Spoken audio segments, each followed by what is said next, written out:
Soy Jorge Hernández, soy director comercial y marketing de The Art Company. Somos una empresa de calzado. Tenemos dos marcas en este momento, que es Art y Neosense. Exportamos el 90% de nuestra producción, principalmente en Unión Europea, pero a un total de 41 países en los 5 continentes en estos momentos.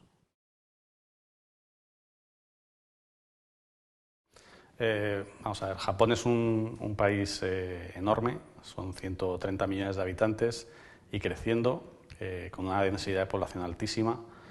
Es una democracia bastante consolidada, pese a que todavía mantienen un emperador con unas características muy peculiares y al cual le rinden tributo constante, pero digamos que es una democracia moderna al estilo europeo como lo entendemos. La economía es más o menos liberal, aunque sí que tiene determinados factores en los cuales está muy intervenida. Es muy proteccionista de cara a la importación, aunque en los últimos años ha habido bastante apertura con respecto a casi todos los sectores. En el que me toca a mí el calzado, el cuero en este caso, pues todavía no, todavía es muy proteccionista. Viven de la exportación principalmente, digamos que la industria mayor en Japón durante muchos años ha sido la construcción, dedicada generalmente a hacer obra pública internamente, con lo cual ellos dedicaban gran parte de sus recursos a obra pública. Y entonces tenían grandes constructoras, eran megaconstructoras. El sector del automóvil es muy potente, nuevas tecnologías, y lo que también es muy importante es la pesca. Japón es el segundo país del mundo en capturas pesqueras por peso, por tonelaje, y tiene una de las flotas pesqueras más potentes del mundo. No sé si es la primera en flota pesquera o la segunda, pero por ahí anda. Entonces es uno de sus grandes factores. Aunque, bueno, digamos que a nivel recursos casi todo lo que hacen es exportar. Exportan muchísimo a casi todos los países. Ha sido el milagro japonés después de la Segunda Guerra Mundial, ha sido la gran concentración de exportación y defensa de sus propios recursos, con lo cual se centraban mucho en trabajar, dedicar el dinero que ganaban en inversión interna y intentar exportar sus productos fuera. Eso les consiguió crecimientos de más del 20% durante los años 50 y 60, durante los 70 un 10%, durante los 80 un 4% anual, y luego ya en los 90 se metieron en un pequeño batacazo y se recuperaron a partir del 2003 o así, han vuelto a crecer otra vez, pero tuvieron un periodo de recesión bastante importante. Japón es un país muy largo, digamos de punta a punta, creo que son 2000 y pico kilómetros lo que tiene, o incluso más, pero al final la población está altamente concentrada, ¿no? Tantos millones de habitantes en tan poca población, en tan poco espacio, pues bueno, está muy concentrado. Hay una ciudad que es Tokio, que es la que consume la mayor parte de población, que es casi un 10% de la población se concentra en Tokio y lo que serían los alrededores, y luego tenemos una segunda ciudad que es Osaka, que es una ciudad de más de 5 millones de habitantes, que también concentra gran capacidad gran concentración de población. Y luego, pues bueno, hay numerosas ciudades por todos lados. A la hora de hablar de consumo, está muy repartido por todas ellas. Evidentemente, Tokio y Osaka son los grandes centros, pero cada pequeña población tiene su área comercial y funcionan prácticamente todo el país por igual.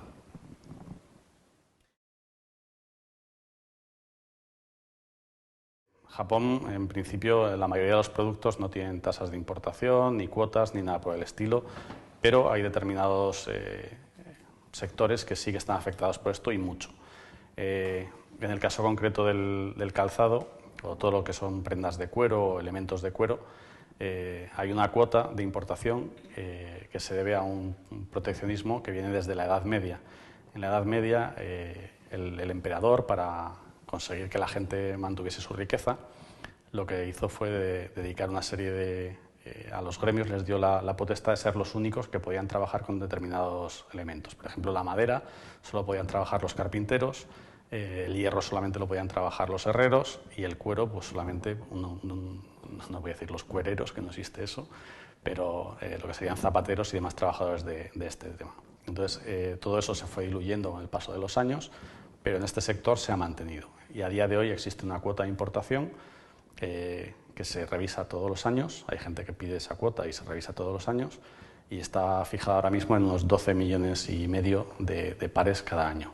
Es una cuota que va de abril del año natural hasta marzo del año siguiente, y el que compra esa cuota de importación, hay una subasta, hay que comprarla, y el que compra esa cuota está obligado a gastarla. Si no la gasta, tiene una sanción administrativa por no gastarla, con lo cual tiene que gastar esa importación, con lo cual es bastante complejo, de manera que a la hora de importar te ves obligado a tener una cuota de importación, si no, no puedes hacerlo.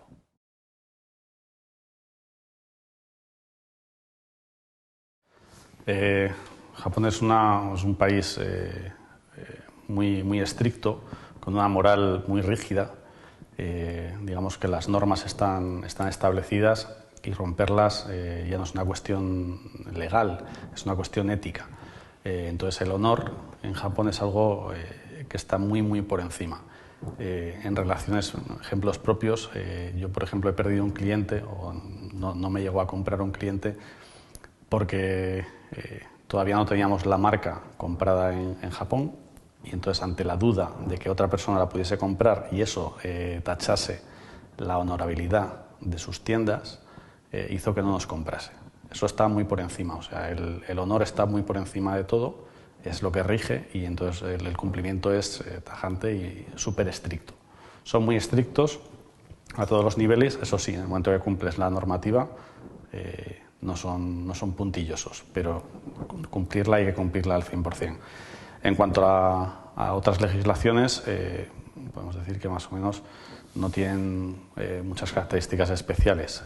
A la hora de importación siempre hay cosas que sí que controlan mucho, por ejemplo en cuestiones de alimentación y demás, que todo el producto esté controlado sanitariamente, y ahí sí que son bastante estrictos. Y en cuanto a calidad de producto también son muy estrictos. Pero quitando eso, podemos decir que es un país jurídicamente muy seguro, muy fiable, y con un riesgo país bastante bajo. En el momento que las cosas se incumplen, es bastante fácil llegar a buen puerto, ¿no?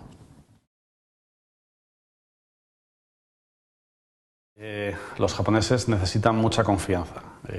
Siempre decimos, nos hace mucha gracia, cuando estás en una feria, por ejemplo, y aparece un japonés, que son como pequeños cervatillos, ¿no? Se acercan al producto, lo miran, y si vas hacia ellos se asustan y salen corriendo, ¿no? Entonces hay que dejarles un tiempo. Necesitan confianza, necesitan ver tu producto muchas veces, necesitan ver quién eres tú. Y luego, cuando empiezas una relación con ellos, sus primeras preguntas suelen ir relacionadas a cuántos años tiene la empresa, cuántos años lleváis vendiendo, cuánto habéis vendido aquí. Necesitan saber que hay una historia detrás, ¿no? La historia para los japoneses es muy importante, y aquí la tienes que demostrar, ¿no? El demostrar que eres fiable. Entonces eso lleva un tiempo, y eso es lo primero que hay que hacer. Hay que mostrar esa fiabilidad. Hay muchas veces que te van a pedir muchas cosas y luego no te van a comprar, pero necesitas enseñar que tú eres una persona fiable, que respondes, y eso es lo que ellos buscan en primer lugar. A la hora de hacer negocios, evidentemente depende de sectores. En el sector nuestro, el sector de la moda, digamos que es un poquito más flexible, ¿no? En cuanto a formas, en cuanto a vestimentas y demás, digamos que bueno, por el mismo sector en sí, digamos que permite cierta flexibilidad. Pero aún así, las normas se cumplen, los pedidos tienen que estar perfectamente rellenados, tienen que estar perfectamente comprobados, hay que luego confirmarlo.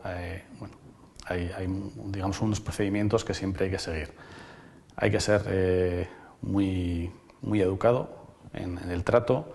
Hay determinadas cosas, por ejemplo, cuando ellos te dan su tarjeta de visita, siempre te la van a dar con 2 manos, tú tienes que hacer lo mismo, recogerla con 2 manos y siempre guardarla hasta el final de la reunión.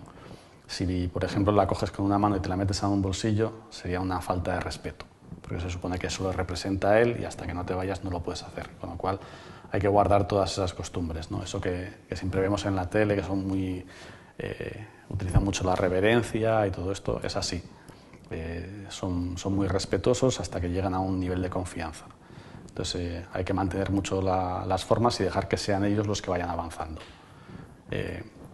Una vez que ellos van avanzando, pues bueno, es ir saber intentar medir ese nivel de confianza hasta donde te dejan llegar. Luego suelen ser muy hospitalarios también, en el sentido de que siempre hay invitaciones a cenar y demás, y ahí, bueno, si ellos te invitan, ellos pagarán, y no hay que intentar pagar porque también se ofenderán. Y al revés, si tú les invitas, tienes que pagar tú y nunca dejar que paguen ellos. Tampoco lo intentarán, pero bueno, son una serie de normas que no están escritas, pero que hay que cumplir. La puntualidad es básica, no puedes fallar. Puede ser que lleguen tarde, ellos, puede ser, pero tú nunca puedes llegar tarde. Si tú eres el vendedor, tú siempre tienes que estar, digamos que eres el lado débil y lo tienes que respetar, ¿no? Y luego dentro de las empresas tienen digamos unos estratos, unos niveles, y entonces muchas veces tienes que ir pasando por ellos, ¿no? Pues primero igual hablas con un asistente, luego pasas con un jefe de zona o jefe de área y luego pasas con el director, y siempre vas a tener que ir pasando esos filtros, ¿no? Y generalmente, dependiendo de qué cosas, a ellos les gusta hablar con una persona similar, con lo cual el director tendría que hablar con un director, ¿no? Y siempre se mantienen estos niveles de respeto y de educación, vamos a llamarlo así, ¿no? Lo que para nosotros pueden ser cosas exageradas, para ellos es lo normal. Entonces hay que pensar que Japón para nosotros puede ser otro planeta totalmente, pero hay que entender que ellos es su forma de hacer las cosas y hay que adecuarse a ellas. Nunca intentar que ellos se pongan a hacer las cosas como tú quieres, porque no va a funcionar. Una cosa que hay que tener siempre muy clara es las cosas siempre encima de la mesa, siempre muy honesto y siempre muy claro. Si hay algo que no puedes hacer o que no puedes cumplir, dilo, no hay problema, pero lo tienes que decir de cara. Si intentas luego apañarlo de alguna otra forma, no va a encajar, lo van a ver como una falta de respeto y va a enturbiar las relaciones.